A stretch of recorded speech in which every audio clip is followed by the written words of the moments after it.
Hi, this is Mr. Cordes, and today, ladies and gentlemen, I'm going to review and go over chapters 4 through 7 of The Death of Ivan Ilyich. We have read the first portion of our novel, which deals with the funeral and Ivan's childhood and his young adulthood and his starting points in his career as well as his family. And now we are moving into the first sign of Ivan being ill. I did not, in the last video or the last lecture, discuss how he got ill. And right away in chapter 4, we see the very first opening line, they were in good health. It could be called ill health of Ivan, sometimes that he had a queer taste in his mouth and he felt discomfort in his left side. Now, this is a reference back to chapter 3. If you remember, and if you've watched some other videos and if you've made some connections, when Ivan was putting up the curtain, he was up on the stepladder. He was trying to put up the curtain so that he could make his house nice and presentable to his coworkers and to his guests. He slipped on the ladder and he swung and he hit the side of the wall that contains what I think is like that little hook that holds the curtains into place. And he hit against his side. And what we see here in the beginning of chapter 4 is bruising and irritability from Ivan. So that's the start of his illness. And what I think, and I'm not a medical professional by any means, I think that there's some sort of internal bleeding, there's some sort of internal damage that he cannot see. But because he's so fixated on a sense of propriety and being well established and kind of fitting into the ideas of success for his environment, that he dismisses it right away. Okay. If we look at propriety, it's the idea of a state or quality conforming conventional acceptable standards.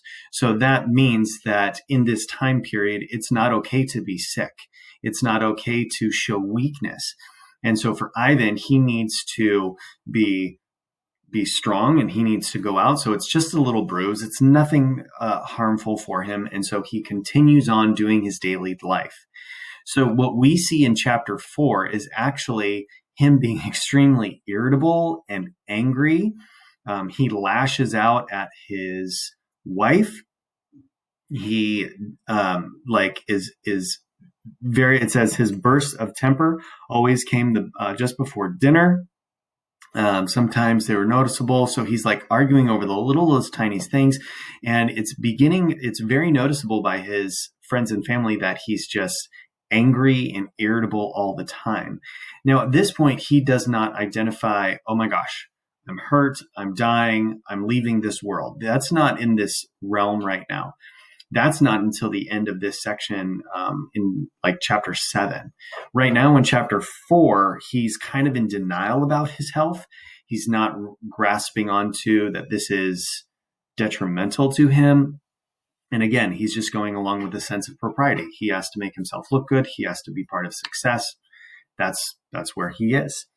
So if you look through chapter 4, and you actually look, there's a lot of great things. He does see a doctor. He's in very much of denial of the health concerns, right? It talks about the kidney, the appendix. There's questions. So there's not modern medicine or technology like there is today to diagnose an illness. And so there's kind of speculation about what has been bruised on the inside, what is actually damaged. And so it begins to unravel from there. You see here that he's with the doctor. The last part that we get, the end of chapter 4, one of really good lines. He's like talking and he's always arguing with his spouse. He's always arguing with his coworkers. And it looks down here, look at the very last line. After all of this like physical pain, he talks about the physical pain besides the terror. He must go to bed, often to lie awake a greater part of the night. Next morning, he had to get up again, dress, go to the law courts, speak and write. So he's kind of going through the motions, even though he's in a great deal of pain. And he lived thus only alone to drink on the brink of an abyss with no one who understood or pities him. So he feels kind of isolated. He kind of feels alone. And that feeling actually drifts us into chapter 5, because there's a noticeable difference in chapter 5 with his physical condition. Like his body is starting to wear down because it's trying to compensate for the damage that's been done. And he is, he feels more isolated from everyone. And this is the start of it here. So in chapter 4, we kind of get the starting points, and then we roll into it in chapters 5, 6, and 7. Hopefully you guys have noticed as you've read through that the chapters get shorter and shorter and shorter. And that's done purposefully because his life is getting shorter, shorter, and shorter. In chapter 5, we see a lot of interactions with his wife. His wife is just kind of really annoyed with him.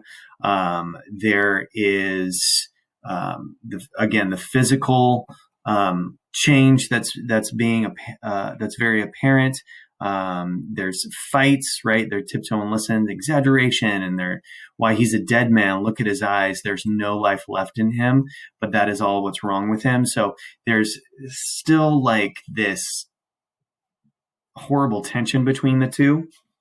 One of my favorite line in this whole novel is at the very end of this chapter. This whole chapter is kind of like him and his wife, and they're arguing. He's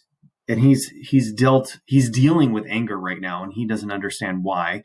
And he kind of lashes out, and his wife is not being very kind or compassionate. This right here, she shook her head and sat down. I think we must ask Levensky to come and see you here. My Russian is not that good. It says, he smiled malignantly and said no. She remained a little bit longer, and then went up to him and kissed his forehead. While she was kissing him, he hated her from the bottom of his soul and without difficulty refrained from pushing her away. That right there shows you the anger and the just disgust that he has towards his wife at this moment. He has now drifted into he's really angry, and he's slowly starting to push people away because they're not pitying him or showing the empathy or sympathy that he desires. So he's really at a conflict. Like he wants it, but it's not happening. So he pushes them away. Now, before I go on to the other two chapters, let me pause here. In chapter 3, Ivan falls, hurts himself, and that's the start of his illness, that internal bruising that starts to essentially take his life.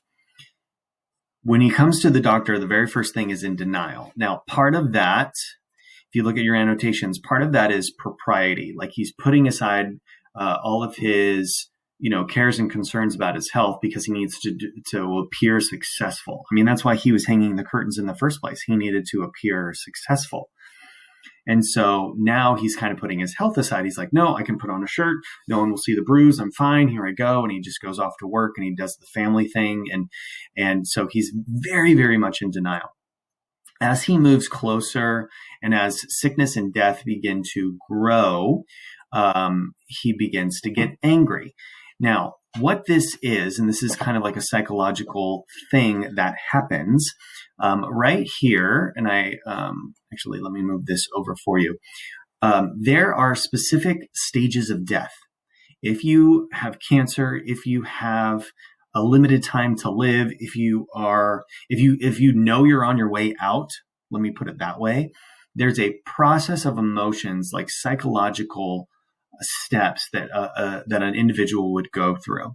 The very first two, the first one is denial, right? Nope, I don't have this. Nope, this can't happen to me. Nope, I don't want this to experience this.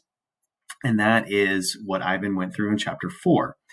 In chapter 5, there's anger, which he is showing outwardly towards his wife. He's showing just hostility towards his coworkers. His body's physically different now. And so anger has now come up. So you'll notice that bargaining, depression, and then acceptance are the next three. So bargaining is the idea of, okay, if I get to live a little bit longer, I'll change my ways. My sense of morality will be different. Can I live a different life? You start to bargain, right? Dear God, anything but this. Then you move into depression because you begin to realize that it won't change, or it can't change, or the change is very slim. And then you finally get to a point where, like, okay, I've accepted death. I'm ready for death. Bring death. And you kind of want it to be over. So right now in chapter 4, there was denial. Then there was anger. Okay. And that's what we see in chapter 5. Chapter 6, I'm looking here at my notes. Chapter 6, let me go back over here to our document. In chapter 6, it continues on that he knew that he was dying. Okay, the continual despair in the depth of his heart, he knew he was dying, and not only was he accustomed to the thought, he simply did not and could not grasp it. So it's still abstract for him. This begins somewhat of the bargaining, but not thoroughly. One of the things that you will notice in chapter 6 is the use of the word it. Okay, this is not Stephen King's it. You can see right here, this is an example. It is referring to death. Okay. In our notes, this is probably the biggest thing because this is coming to fruition and this is becoming more prevalent. So it's no longer a bruise. It is death is on the horizon. And so for Ivan, he is kind of having this conversation with death and trying to form it because it's so abstract. He's trying to kind of put it into words and see what it looks like. So as you go through, I went through, I don't know if you can see that. I began to circle all the times that it was referenced in regards to death. It's thoroughly, especially, and Leo Tolstoy, our author, he makes it he capitalizes it so that it's well known and identifiable. As you go through, you'll begin to see those conversations that he has. I've lost, it's right here. Like I lost my life over a curtain as I might have done when storming a front. Is that possible? Like he tries to think to himself, really, I'm going to die because I was trying to hang a curtain and impress people with my fancy house. Like I could have died on the battlefield. I could have died in war, but no, instead I'm going to be dying because I had a bruise from hanging up this curtain because my sense of propriety was so overwhelming, right? Now, this drifts us into chapter 7. For chapter 7, they begin to talk about his family and what the doctor orders. He's getting very sick at this point. You'll begin to notice that Gerasim is in this chapter. Gerasim comes in to relieve some of the pain by lifting up his legs, kind of helps with the blood circulation throughout his body. So Gerasim, the butler's young assistant, so this is like the butler's butler. This is not just the butler of the house. This is like the lowest level that you could get. Comes in and tries to relieve some pressure by lifting up and holding up his feet for as long as he possibly can. So you begin to see this interaction. You can actually, in your notes, kind of drift away from family and focus now more on Gerasim because he's becoming a more prevalent character. Gerasim is a very humble servant. He's willing to do whatever it takes. He has a different perspective on life. He is not caught up with propriety. He does not shift his morals. He sits there and says, this is right. This is what I need to do. And kind of begins to make sure that things are done right. And he speaks the truth to Ivan. Ivan, at this point, is still somewhat angry, but begins to go into his bargaining. You kind of saw the bargaining with the it from chapter 6, but he's also drifting into depression. So Gerasim comes in to talk to Ivan about what this means, what this unfolds, and what this really means as far as how we should live our lives, okay, which is kind of Tolstoy's purpose for us. So chapter 7 comes in and it talks about Gerasim's strength. It talks about, let me see here, only Gerasim recognized and pitied him. And so Ivan Ilyich felt at ease only with him. He felt comfort when Gerasim supported his legs. He begins, and in Gerasim's attitude towards him, there was something akin to what he wished for. So that attitude comforted him. So really right now we are only finding, or Ivan is only finding solace and comfort and relief from Gerasim. Okay. Not just what Gerasim does where like holding up his legs, but the idea of him just comforting him by having conversation, by him showing empathy, by him being relatable and connectable. You notice that his wife doesn't do that. His kids don't do that. His coworkers don't do that. So it's all really almost that human interaction that he is longing for in this moment. Okay. Chapter 7 goes pretty quickly. There's a lot about Gerasim, so I would suggest finding some quality notes to put down for him. Also, sickness and death is kind of there.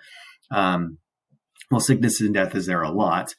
Propriety and morality are there. However, the concepts of morality could actually be seen through what Gerasim says in conjunction with Ivan.